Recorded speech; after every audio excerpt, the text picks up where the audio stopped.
In 1950, a grandmother from Redwood Falls, Minnesota, had nothing but a whole orange, some raisins, and walnuts in her pantry. She ground the entire orange, peel, pith, and all, mixed it into a simple cake batter, and baked it in a tube pan. She entered in the Pillsbury Bake-Off and won a $25,000 prize. Her orange cake became a legend overnight in America. Grandmothers brought their finest cakes to county fairs' tents, and the blue ribbon winners became the pride for his town. Then something changed. One by one, these prize-winning cakes disappeared from American kitchens. Today, most people don't even know they existed, starting with the one that made Minnesota grandmother proud. The citrus-packed winner that took home the grand prize at the 1950 Pillsbury Bake-Off started with a whole orange ground up, peel, pith, and all. The baker mixed the ground orange with chopped raisins, walnuts, and a simple yellow cake batter, then poured it into a tube pan and baked it until golden. While the cake was still warm, she drizzled a sweet orange juice glaze over the top that soaked deep into every crumb. It cost under $1 to make, and won Lily Wooble of Redwood Falls, Minnesota, a $25,000 prize, worth over $250,000 today. The cake was intensely orange-flavored, moist, and sweet-tangy all at once. County fair judges loved it for its bold citrus punch and tender texture. By 1990, it had quietly vanished from competition tables. Did your grandma ever make this prize winner?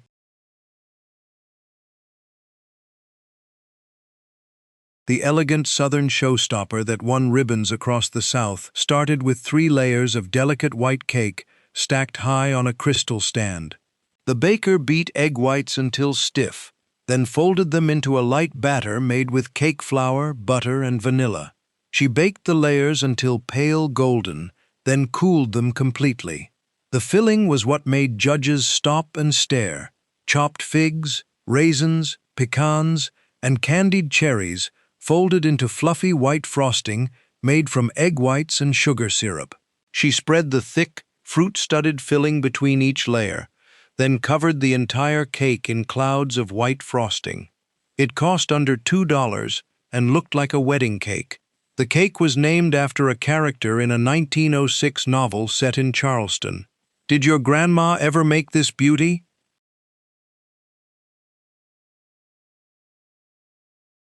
The bourbon-soaked Alabama classic that won blue ribbons across the Deep South started with 4 layers of white butter cake baked in round pans. The baker creamed butter and sugar, then alternated adding flour and milk until the batter was smooth and pale. She baked the layers until golden, then cooled them completely.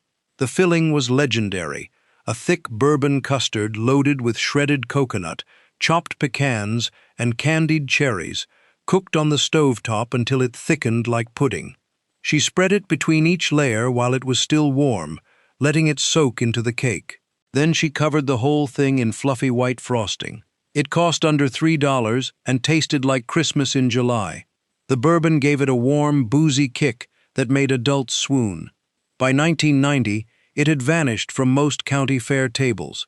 Did your grandma ever make this Southern legend?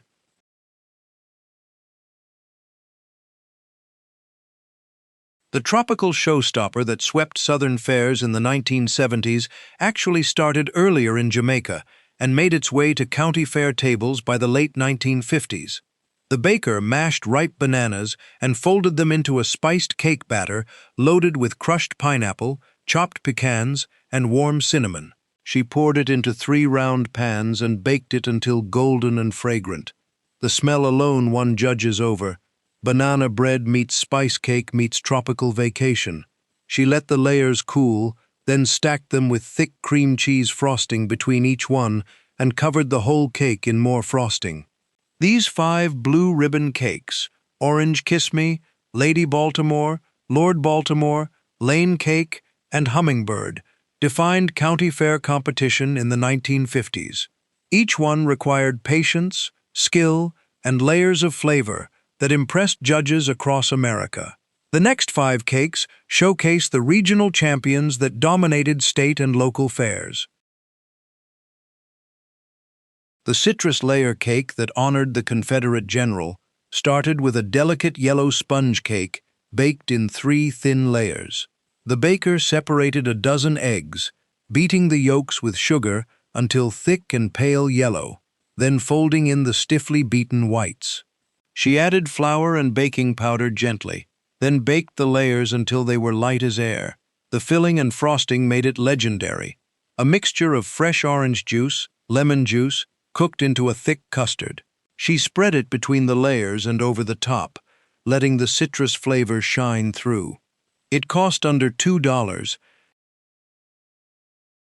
The single-layer wonder that won ribbons for simplicity started with a hot milk sponge cake baked in a square pan. The baker beat eggs and sugar until thick and pale, then stirred in hot milk and melted butter.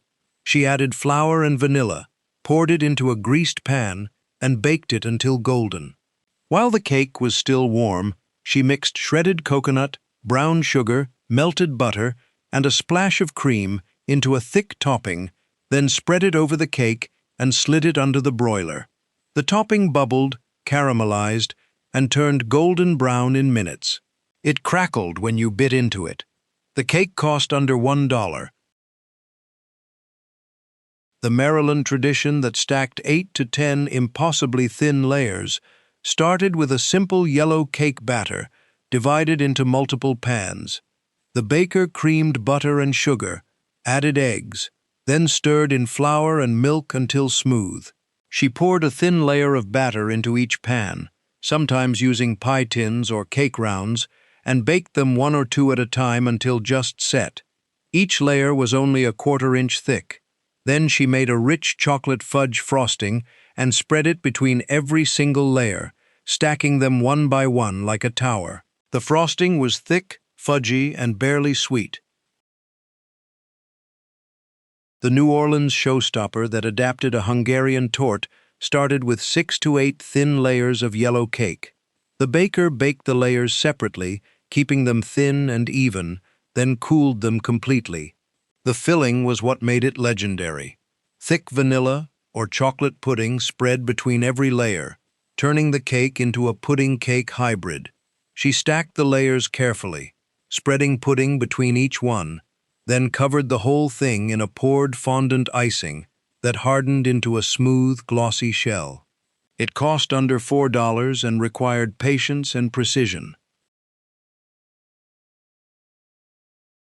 The spiced layer cake that smelled like Christmas started with blackberry jam, stirred right into the batter. The baker creamed butter and sugar, then added eggs, buttermilk, and a full cup of blackberry jam. She stirred in flour, baking soda, cinnamon, cloves, nutmeg, and allspice, then poured the dark, fragrant batter into 3 round pans. The cake baked up dense, moist, and deeply spiced. While it cooled, she made a thick caramel frosting by boiling butter, brown sugar, and cream until it turned golden and glossy. She poured it over the layers while it was still warm.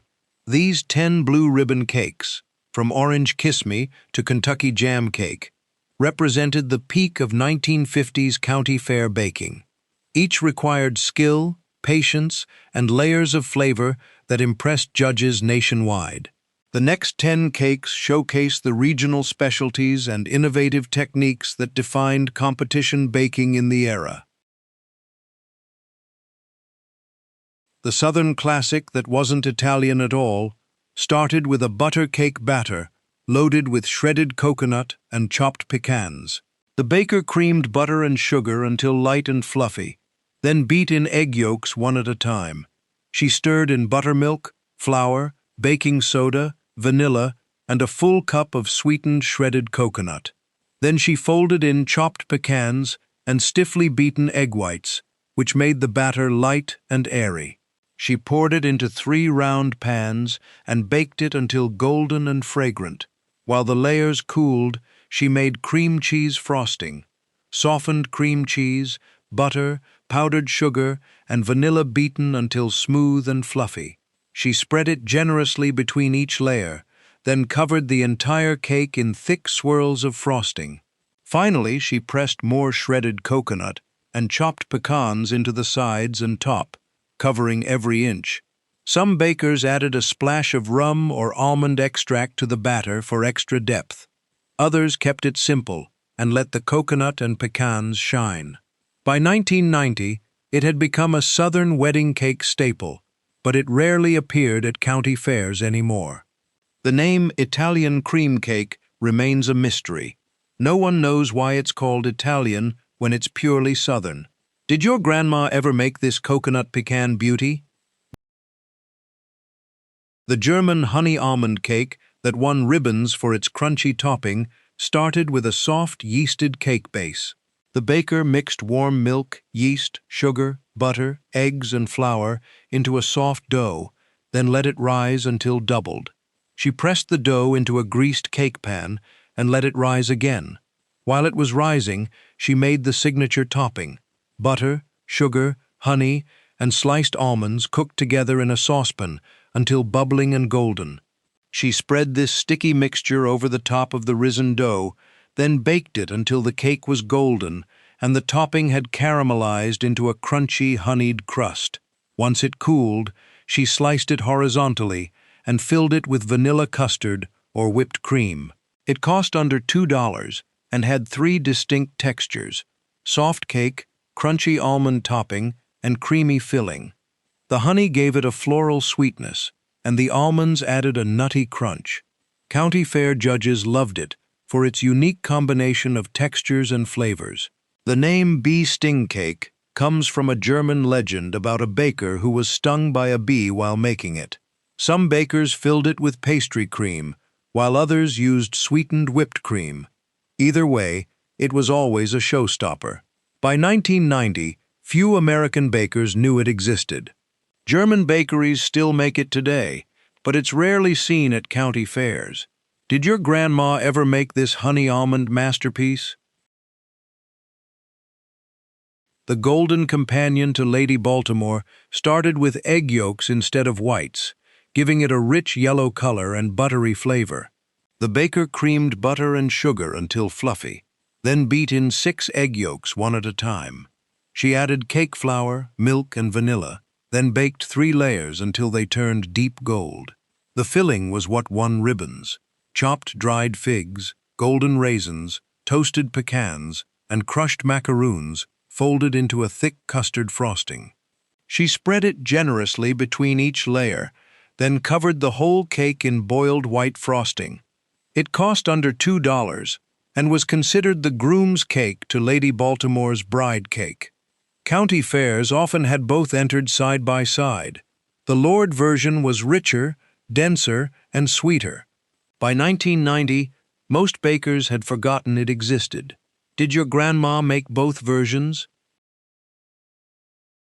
The Appalachian tradition that stacked thin molasses layers with dried apple filling started with a simple, cookie-like dough. The baker mixed flour, sugar, molasses, butter, eggs, baking soda, and warm spices into a stiff dough, then divided it into 6 or 7 portions. She rolled each portion into a thin circle and baked them one at a time on a greased skillet or cake pan until they were firm and lightly browned. While the layers baked, she simmered dried apples with water, sugar, cinnamon, and cloves until they turned soft and jammy. She mashed them into a thick, spiced apple butter. Once all the layers were baked and cooled, she stacked them with the apple filling spread thickly between each one. The cake had to sit overnight, sometimes for days, so the layers could soften and absorb the moisture from the filling. It cost under $1 and used dried apples that families put up in the fall. The molasses gave the cake a deep, earthy sweetness, and the apples added tartness and spice. County fair judges loved it for its pioneer history and humble ingredients. Traditionally, wedding guests each brought a layer to stack together, and the height of the cake showed how popular the couple was. By 1990, it had mostly disappeared except in rural Appalachia. Did your grandma ever make this stacked tradition? The mysterious golden cake that tasted like caramel started with burnt sugar syrup made on the stovetop. The baker melted white sugar in a heavy skillet, stirring constantly until it turned dark amber and smelled like toffee. She carefully added hot water, which bubbled and steamed violently, then stirred until the hardened sugar dissolved into a thick syrup. She let it cool completely. Then she made a simple butter cake, replacing the vanilla with the burnt sugar syrup. She creamed butter and sugar, added eggs, then alternated flour and milk with the syrup. The batter turned a beautiful golden tan color. She baked it in 2 or 3 layers until they were springy and fragrant. While the layers cooled, she made burnt sugar frosting the same way, melting sugar until dark, adding cream, then beating it into a fluffy caramel frosting. It cost under $2 and tasted like caramel cake without any caramel. The burnt sugar gave it a deep coffee-like flavor that was almost smoky. County Fair judges loved it for its unique taste and the skill required to caramelize sugar without burning it completely. By 1990, most bakers had never heard of it. The technique was too finicky, and vanilla cake was easier. Did your grandma ever make this caramel-colored classic? The rich chocolate cake that came from Wellesley College started with melted unsweetened chocolate and strong brewed coffee. The baker melted butter and chocolate together, then stirred in hot coffee, which made the mixture glossy and smooth. She beat in sugar, eggs, and vanilla, then added flour and baking soda. The batter was thin and pourable, almost like brownie batter. She poured it into 2 round pans and baked it until the tops cracked slightly and a toothpick came out clean. While the layers cooled, she made fudge frosting, more melted chocolate, butter, powdered sugar, and cream beaten until thick and spreadable. She stacked the layers with frosting between them and covered the whole cake in a thick layer of glossy fudge. It cost under $2 and was the richest, most intensely chocolate cake at the fair. The coffee deepened the chocolate flavor without making it taste like coffee. The cake was dense, moist, and almost brownie-like. County Fair judges gave it ribbons year after year for its deep flavor and perfect texture. Some bakers added a teaspoon of instant coffee to the frosting for extra richness. By 1990, it had been replaced by German chocolate and devil's food. Did your grandma ever make this college classic? These 5 cakes, Italian cream, bee sting, apple stack, burnt sugar, and Wellesley fudge, represented the specialty and regional champions of 1950s county fairs. Each required advanced techniques and unusual ingredients that set them apart. The next 5 showcase the creative, budget-friendly cakes that surprised judges with unexpected flavors.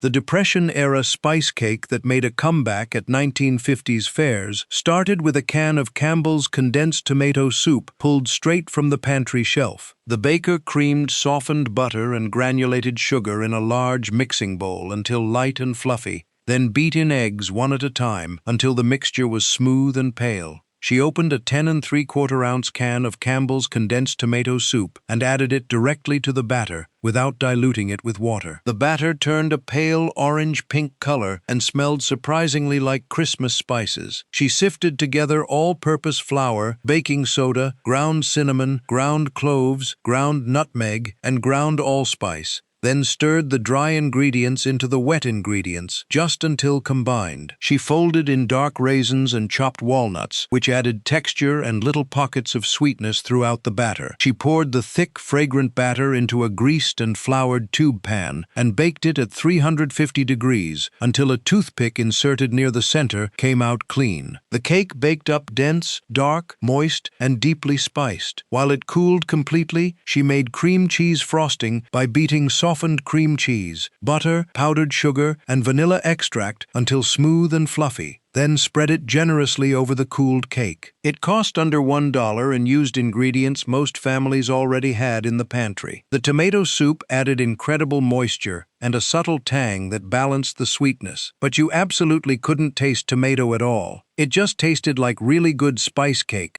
County Fair judges loved it for its resourcefulness, its old-fashioned flavor, and the surprise factor when they read the recipe card and learned the secret ingredient. Some bakers left it unfrosted and simply dusted it with powdered sugar. Others made a simple brown sugar glaze. By 1990, most people had completely forgotten that canned soup could make a cake. Did your grandma ever make this soup can surprise? The German-American surprise that won ribbons for its impossibly moist texture started with a can of sauerkraut from the pantry. The baker opened the can, drained the sauerkraut completely, then rinsed it thoroughly under cold running water to remove all the salty brine and sour flavor. She squeezed out the excess water and chopped the sauerkraut into tiny, fine pieces about the size of rice grains. In a large mixing bowl, she creamed softened butter and granulated sugar until light and fluffy, then beat in eggs one at a time, followed by vanilla extract. She melted unsweetened chocolate in a double boiler, let it cool slightly, then stirred it into the batter until completely incorporated. She sifted together all-purpose flour, baking soda, baking powder, and salt, then added the dry ingredients to the chocolate batter, alternately with water, mixing just until smooth.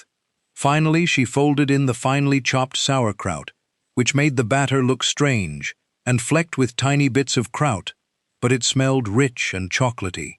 She poured the batter into 2 greased and floured round cake pans and baked them at 350 degrees until a toothpick came out clean.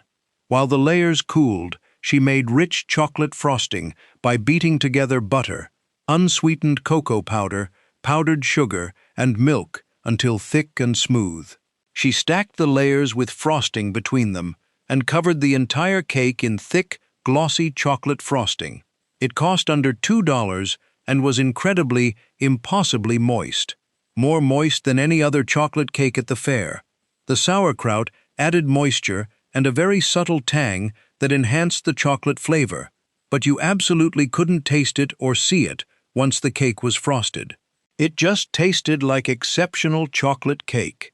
County fair judges were always shocked and sometimes horrified when they learned the secret ingredient, and some refused to believe it until they saw the actual recipe card. Did your grandma ever make this kraut-filled chocolate cake? The revolutionary cake that changed American baking forever started with a secret ingredient that no one had ever used in cake before: vegetable oil instead of butter. The baker sifted together cake flour, granulated sugar, baking powder, and salt in a large mixing bowl, then made a well in the center. She poured vegetable oil, egg yolks, cold water, and vanilla extract into the well, then beat everything together with a wooden spoon until the batter was completely smooth, thick, and golden. In a separate clean bowl, she beat egg whites with cream of tartar until stiff, glossy peaks formed that stood straight up when she lifted the beater. Then she gently folded the beaten egg whites into the batter using a rubber spatula, cutting down through the center and folding over carefully to keep as much air in the batter as possible. The batter turned light, airy, fluffy, and pale golden. She poured it carefully into an ungreased tube pan with a removable bottom and baked it at 325 degrees until the top was golden brown and springy to the touch. When it was done, she immediately turned the pan upside down and balanced it on a bottle or cooling rack, letting it hang upside down in the air until it cooled completely. This prevented the delicate cake from collapsing. Once cool, she ran a knife around the edges and removed it from the pan. It cost under $2 and was lighter than butter cake, but richer and more tender than angel food cake. The vegetable oil made it incredibly moist, and it stayed fresh for days without drying out. County fair judges were absolutely amazed by its cloud-like texture and delicate crumb. The recipe had been a closely guarded secret for decades, until 1948, when a California baker named Harry Baker finally sold it to General Mills, and it became an instant sensation. Did your grandma ever make this oil-based wonder? Then she made a simple yellow cake batter by creaming butter and sugar, beating in eggs, then alternating flour and milk, finishing with vanilla extract and a splash of the reserved pineapple juice for extra flavor. She poured the pale yellow batter carefully over the arranged fruit, making sure not to disturb the pattern, and spread it evenly to the edges. She placed the skillet in a 350-degree oven and baked it until the cake was golden brown on top, and a toothpick inserted in the center came out clean. When it was done, she let it cool for exactly 5 minutes, then placed a large serving plate over the top of the skillet and flipped the whole thing over in one quick, confident motion. The cake dropped onto the plate with the caramelized pineapple and cherries on top, glistening with sticky brown sugar glaze. It cost under $2 and looked absolutely stunning, like something from a fancy bakery. The brown sugar and butter had caramelized into a thick, sticky, sweet glaze that coated the fruit. County Fair judges loved it for its dramatic presentation and the way the fruit stayed perfectly arranged. Did your grandma ever make this skillet stunner? The St. Louis accident that became a state fair legend started with a sweet yeast dough base pressed into a greased 9 by 13-inch pan. The baker mixed together flour, yeast, warm milk, melted butter, sugar, and a pinch of salt to form a soft, sticky dough, then pressed it evenly into the bottom of the prepared pan with her fingers, and let it rise in a warm place until puffy and doubled in size. While the dough rose, she made the signature gooey layer by beating together softened cream cheese, softened butter, eggs, vanilla extract, and powdered sugar until the mixture was completely smooth, thick, and pourable, like very thick pancake batter. Once the dough had risen, she poured the cream cheese mixture over the top, spreading it carefully to cover the dough completely from edge to edge. It looked exactly like cheesecake batter poured on top of bread dough. She baked it at 350 degrees until the edges were golden brown and slightly puffed, but the center was still barely set and jiggly when you shook the pan gently. When it cooled to room temperature, the top formed a thin, delicate, crackly crust, while the inside stayed impossibly gooey, rich, and custardy. She dusted the top generously with more powdered sugar. It cost under $2 and was completely unlike any other cake at the fair. The bottom layer was soft, tender, and slightly bread-like. The middle was gooey, rich, sweet, and custardy. The top was crispy and sweet with a thin sugar crust. County Fair judges gave it ribbons year after year for its unique 3-layer texture and addictive sweetness. Legend says it was created by accident in the 1930s, when a German-American baker in St. Louis mixed up the ingredient proportions and discovered this happy mistake. Did your grandma ever make this gooey Missouri masterpiece? The dark chocolate layer cake that became America's favorite started with Dutch processed cocoa powder and boiling water mixed into a thick, dark paste that smelled intensely of chocolate. The baker let it cool while she creamed butter and dark brown sugar until light and fluffy, then beat in eggs one at a time until the mixture was thick and ribbony.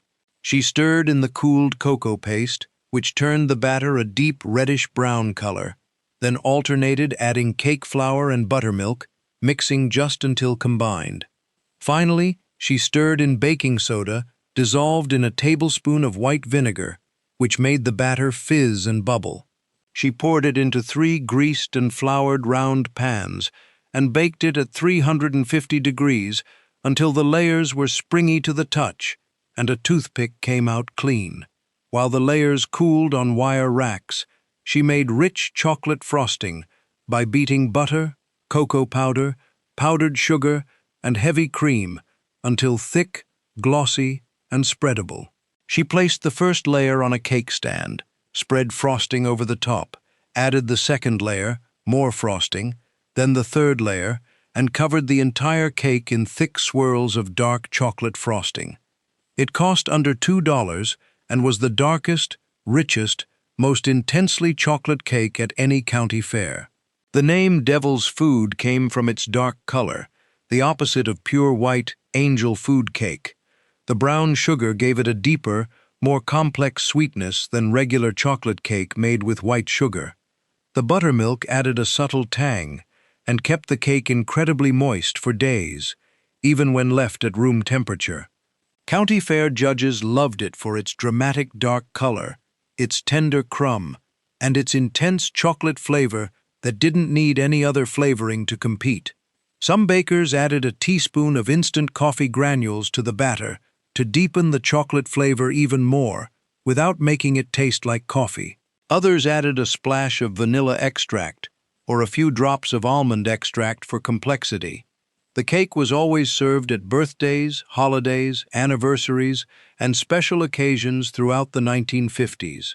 By the middle of the decade, it had become so popular that it dominated the chocolate cake category at every county fair across America. Some fairs even had to create a separate non-chocolate cake category just to give other cakes a fair chance at winning. The layers were always tall, dark, and impressive, and the frosting was thick enough to hold deep swirls and decorative peaks made with a spatula or butter knife. Did your grandma ever bake this dark chocolate champion? The layered chocolate cake with coconut pecan frosting that wasn't German at all started with Baker's German's Sweet Chocolate, a bar of sweet baking chocolate created by Sam German in 1852. The baker melted the chocolate in a small saucepan with hot water, stirring until smooth, then set it aside to cool completely. She creamed softened butter and granulated sugar in a large mixing bowl until light and fluffy, then beat in egg yolks one at a time, followed by the cooled melted chocolate.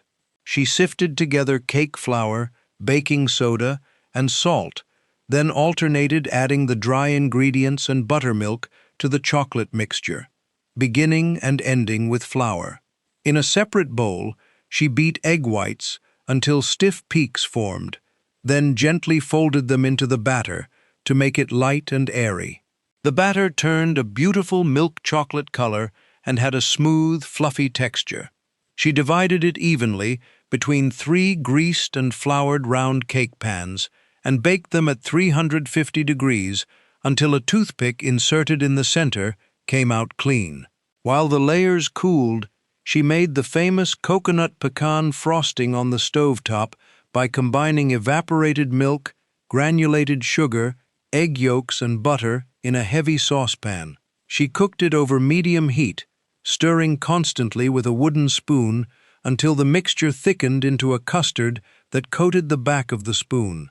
This took about 12 minutes of constant stirring and careful attention to prevent scorching. Once thickened, she removed it from the heat and stirred in sweetened shredded coconut, chopped toasted pecans, and vanilla extract.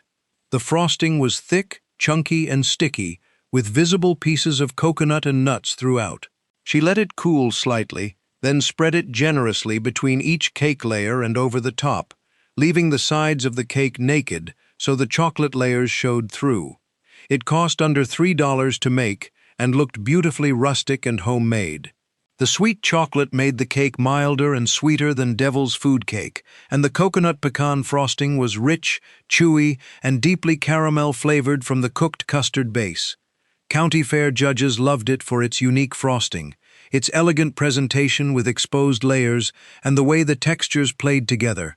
Soft cake, chewy coconut, crunchy pecans.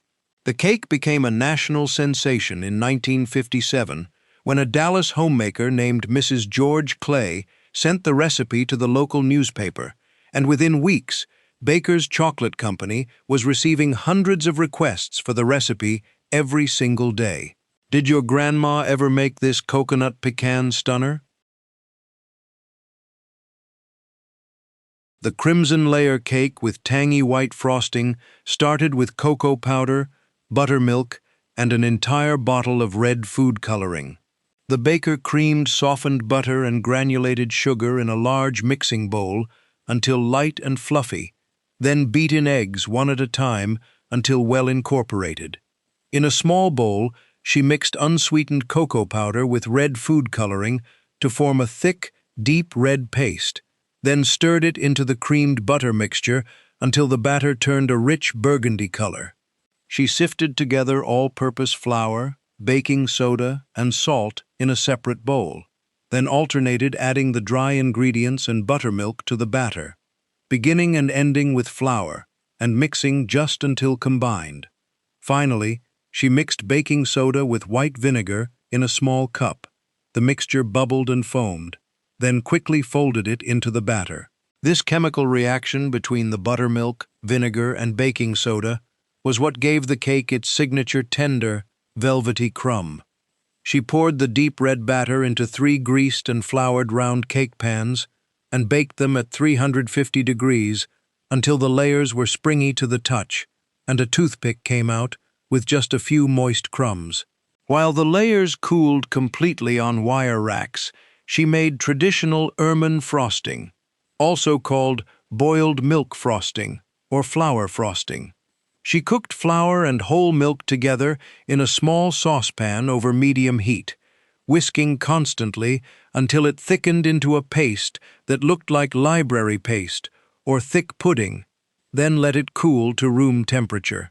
In a separate bowl, she beat softened butter and granulated sugar together until light and fluffy, then added the cooled flour mixture and beat it on high speed for several minutes until it transformed into a light, white, fluffy frosting that looked and tasted like whipped cream. She spread the frosting between each layer and all over the outside of the cake, creating smooth swirls with an offset spatula. The finished cake was dramatic and stunning. Bright red layers with snow-white frosting. It cost under $2 to make and was one of the most photographed cakes at any county fair.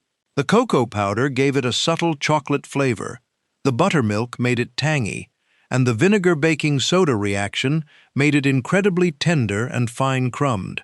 County fair judges loved it for its striking appearance, its velvety texture, and the way the tangy frosting balanced the sweet cake. Did your grandma ever make this crimson beauty?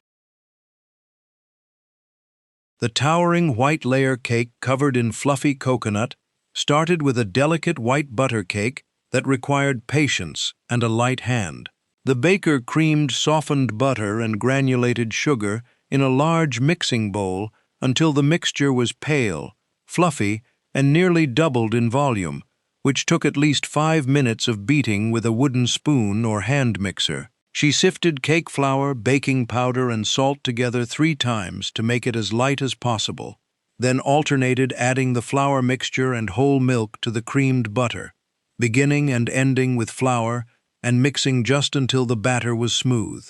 In a separate bowl, she beat egg whites with cream of tartar until stiff, glossy peaks formed, then gently folded them into the batter, using a rubber spatula and a light hand to keep as much air in the batter as possible. She divided the batter evenly between 3 greased and floured round cake pans and baked them at 350 degrees until the layers were pale golden on the edges, but still snowy white in the center, and a toothpick came out clean.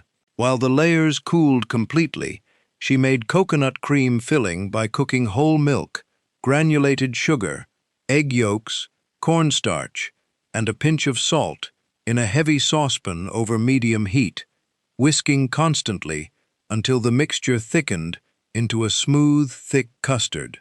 She removed it from the heat, stirred in sweetened shredded coconut and vanilla extract, then pressed plastic wrap directly onto the surface to prevent a skin from forming and let it cool to room temperature. Finally, she pressed sweetened shredded coconut all over the outside, covering every inch of the cake until it looked like it was covered in fresh snow. It cost under $3 and looked absolutely stunning, tall, elegant, and completely covered in coconut. Did your grandma ever make this coconut-covered tower? The Depression-era spice cake that fed families on pennies started with a jar of thick, unsweetened homemade applesauce made from apples the family had canned in the fall. The baker creamed softened butter and granulated sugar in a large mixing bowl until light and fluffy, then beat in eggs one at a time until well incorporated. She stirred in a full cup of thick applesauce, which gave the batter a pale tan color and a subtle apple fragrance. In a separate bowl, she sifted together all-purpose flour, baking soda, ground cinnamon, ground nutmeg, ground cloves, ground allspice, and a pinch of salt. She added the dry ingredients to the wet ingredients and mixed just until combined. being careful not to overmix and make the cake tough. Then she folded in dark raisins and chopped walnuts, which added texture and little pockets of sweetness throughout the cake. She poured the thick, fragrant batter into a greased and floured tube pan or bundt pan and baked it at 350 degrees for about an hour, until a toothpick inserted near the center came out clean and the top was golden brown and slightly cracked. The kitchen filled with the warm smell of cinnamon, apples, and spice. While the cake cooled in the pan for 10 minutes, she decided whether to frost it or leave it plain. Some bakers dusted it with powdered sugar. Others made a simple brown sugar glaze by melting butter, brown sugar, and cream together, then drizzling it over the top. Still others made cream cheese frosting to spread over the cooled cake. It cost under 75 cents to make and used ingredients most families already had in the pantry: flour, sugar, eggs, butter, spices, and applesauce. The cake stayed incredibly moist for over a week, thanks to the applesauce, which made it perfect for county fairs, where entries sat on display tables for several days before judging. County fair judges loved it for its practicality, its old-fashioned flavor, and the way it improved with age. The cake tasted like autumn in every bite: warm spices, sweet apples, chewy raisins, and crunchy walnuts. Some versions were made completely eggless during World War II rationing, when eggs were scarce and expensive. Others added a tablespoon of molasses for deeper color and a richer, more complex flavor. By the 1950s, applesauce cake had become a nostalgic reminder of harder times during the Depression and wartime, but bakers still entered it proudly in county fair best spice cake categories. Did your grandma ever bake this pantry staple cake? These 5 cakes: Devil's Food, German Chocolate, Red Velvet, Coconut Cream, and Applesauce, represented the most popular and crowd-pleasing entries at 1950s county fairs. Each combined classic techniques with bold flavors and impressive presentation. The final 5 cakes showcase the innovative, unusual recipes that surprised judges and pushed baking boundaries. The end-of-season garden surprise that used up unripe tomatoes started with firm green tomatoes picked from the vine right before the first frost killed the plants. The baker washed and chopped 2 cups of green tomatoes into small, uniform pieces about the size of raisins, then tossed them with a 1/4 cup of granulated sugar and let them sit in a bowl for at least an hour to draw out their juices and soften them slightly. After an hour, she drained off most of the liquid that had accumulated in the bottom of the bowl, leaving just the sugared tomato pieces.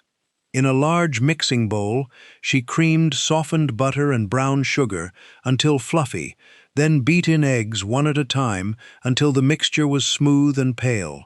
She sifted together all-purpose flour, baking soda, ground cinnamon, ground nutmeg, ground cloves, and salt, then added the dry ingredients to the wet ingredients, alternately, with a little milk or buttermilk. She stirred in the drained green tomatoes, along with dark raisins and chopped walnuts. After an hour, she drained off most of the liquid that had accumulated in the bottom of the bowl, leaving just the sugared tomato pieces. In a large mixing bowl, she creamed softened butter and brown sugar until fluffy, then beat in eggs one at a time until the mixture was smooth and pale. She sifted together all-purpose flour, baking soda, ground cinnamon, ground nutmeg, ground cloves, and salt, then added the dry ingredients to the wet ingredients, alternately, with a little milk or buttermilk. She stirred in the drained green tomatoes, along with dark raisins and chopped walnuts, which added texture and disguised the tomato pieces so no one could tell what they were. The batter was thick, dark, and fragrant with warm spices. She poured it into a greased and floured tube pan and baked it at 350 degrees for about an hour, until a toothpick inserted near the center came out clean. While the cake cooled, she made cream cheese frosting by beating softened cream cheese, butter, powdered sugar, and vanilla extract until smooth and fluffy. Or she made a simple powdered sugar glaze to drizzle over the top. The finished cake was dark, dense, moist, and deeply spiced. It cost under $1 to make and used green tomatoes that would otherwise have gone to waste at the end of the growing season when frost threatened. County fair judges were always intrigued by the ingredient list when they read the recipe card, and most couldn't identify the green tomatoes by taste alone when they sampled a slice. The tomatoes added moisture and a subtle tartness that balanced the sweetness, but they didn't taste like tomatoes at all. They just tasted like really good spice cake. The cake stayed moist for days, just like applesauce cake or tomato soup cake, thanks to the natural moisture from the tomatoes. Some bakers added a teaspoon of lemon zest to brighten the flavor and add a citrus note. Others stirred in a handful of shredded coconut or replaced the walnuts with pecans. The recipe appeared in community cookbooks, church fundraiser recipe collections, and handwritten recipe boxes throughout the South and Midwest. Did your grandma ever bake this garden surplus cake? The easy-to-remember ratio cake that every baker knew by heart started with just 4 measurements that gave the cake its name: 1 cup softened butter, 2 cups granulated sugar, 3 cups sifted all-purpose flour, and 4 large eggs. The baker creamed the butter and sugar together in a large mixing bowl, beating with a wooden spoon or hand mixer until the mixture was light, fluffy, and nearly white in color, which took at least 5 minutes of vigorous beating. Then she added the eggs one at a time, beating well after each addition until the mixture was smooth, thick, and ribbony. In a separate bowl, she sifted the flour with baking powder and a pinch of salt, then added it to the butter mixture, alternately with 1 cup of whole milk, beginning and ending with flour. She stirred in vanilla extract. Some bakers used 2 teaspoons for extra flavor, and mixed just until the batter was smooth and all the flour streaks had disappeared. The batter was thick, pale yellow, and pourable. She divided it evenly between 2 or 3 greased and floured round cake pans, depending on how tall she wanted the layers, and baked them at 350 degrees until the tops were golden and springy and a toothpick inserted in the center came out clean. While the layers cooled on wire racks, she made whatever frosting suited the occasion: rich chocolate fudge frosting for birthdays, fluffy white 7-minute frosting for weddings, tangy lemon frosting for spring, or creamy caramel frosting for fall. The beauty of 1, 2, 3, 4 cake was its incredible versatility. It was a blank canvas that worked with any flavor combination you could imagine. It cost under $2 to make and was absolutely foolproof as long as you followed the ratio. County fair judges loved it because it demonstrated that a baker truly understood the fundamentals of cake making: how to cream butter and sugar properly, how to incorporate eggs without curdling, how to fold in flour without overmixing, and how to bake a tender, fine-crumbed cake. Some bakers added grated lemon zest and lemon frosting to make lemon layer cake. Others added cocoa powder to a portion of the batter to make chocolate 1, 2, 3, 4 cake. Some split the batter in half, added cocoa to 1/2, and made a marble cake by swirling chocolate and vanilla batters together in the pan. The cake appeared in every community cookbook, on the backs of flour bags, and in handwritten recipe boxes across America. Did your grandma ever make this by-heart classic? The delicate white cake made with egg whites only started with a dozen fresh egg whites, saved after making gold cake or custard. The baker let the egg whites come to room temperature, which helped them whip up to maximum volume, then beat them with cream of tartar until stiff, glossy peaks formed that held their shape when you lifted the beater. She set them aside and started on the cake batter. In a large mixing bowl, she creamed softened butter and granulated sugar together until light and fluffy, which took several minutes of vigorous beating. She sifted cake flour, baking powder, and salt together 3 times to make the flour as light and airy as possible, then alternated adding the flour mixture and whole milk to the creamed butter, beginning and ending with flour and mixing just until smooth. She stirred in vanilla extract and a few drops of almond extract, which gave the cake a delicate, slightly floral flavor. Then came the crucial step. She gently folded the stiffly beaten egg whites into the batter using a rubber spatula, cutting down through the center, across the bottom, and up the side of the bowl, turning the bowl a quarter turn with each fold. She had to be careful not to stir or beat, which would deflate the whites and make the cake dense instead of light and airy. The batter turned cloud-like, snowy white, and impossibly fluffy. She poured it carefully into 3 greased and floured round cake pans and baked them at 350 degrees until the layers were pale golden on the edges but still snowy white in the center and springy to the touch. While they cooled, she made fluffy white frosting, either 7-minute frosting made over a double boiler or a simple buttercream tinted pale pink or lavender with food coloring. She stacked the layers with frosting between each one, then covered the entire cake in swirls of delicate, pastel-colored frosting. The finished cake cost under $2 and looked elegant, bridal, and absolutely stunning. The cake itself was incredibly tender and fine-crumbed, almost like angel food cake but richer and more substantial because of the butter. County Fair judges loved it for its pure white color, its delicate almond vanilla flavor, and the skill required to fold in the egg whites properly without deflating them. It was the traditional bride's cake in the South, often served at weddings alongside gold cake, as the groom's cake. Did your grandma ever make this snowy white beauty? The rich yellow cake made with egg yolks only started with a dozen leftover yolks saved from making silver cake or angel food cake. The baker let the yolks come to room temperature, which made them easier to incorporate into the batter without curdling. In a large mixing bowl, she creamed softened butter and granulated sugar together until the mixture was light, fluffy, and nearly doubled in volume. Then she added the egg yolks one at a time, beating well after each addition until the batter was thick, golden, and ribbony. The color was stunning, deep yellow, almost orange, from all those yolks. She sifted cake flour, baking powder, and salt together, then alternated adding the flour mixture and whole milk to the batter, beginning and ending with flour. She stirred in vanilla extract and mixed just until the batter was smooth and all the flour streaks had disappeared. The batter was incredibly thick, rich, and golden.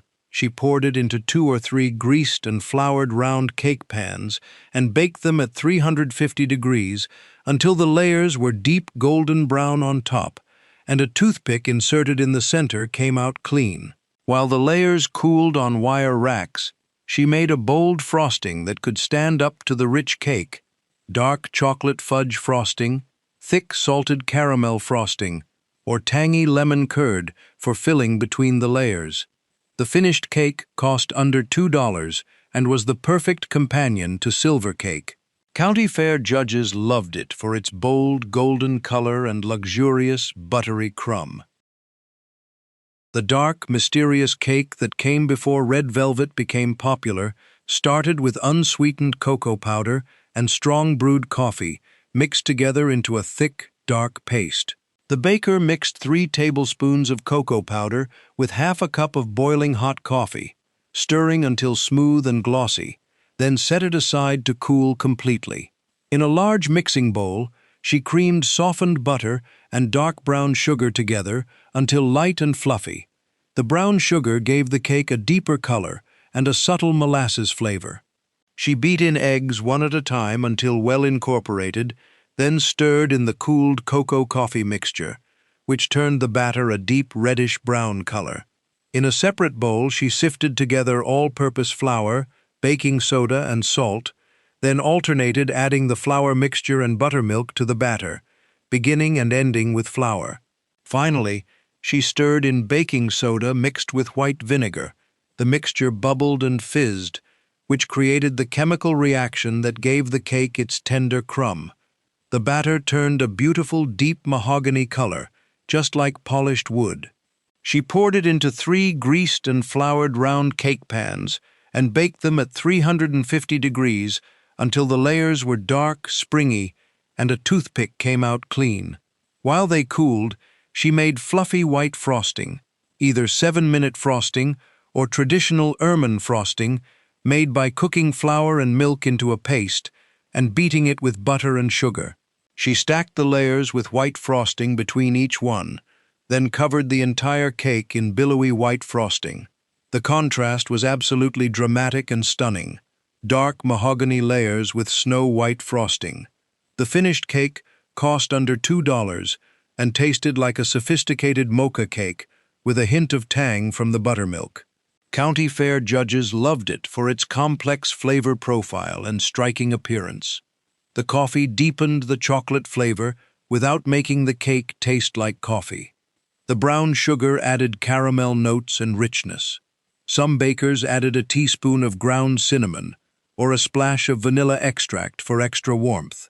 The cake was especially popular in the South during the 1940s and early 1950s, before red velvet cake became the dominant red-brown cake.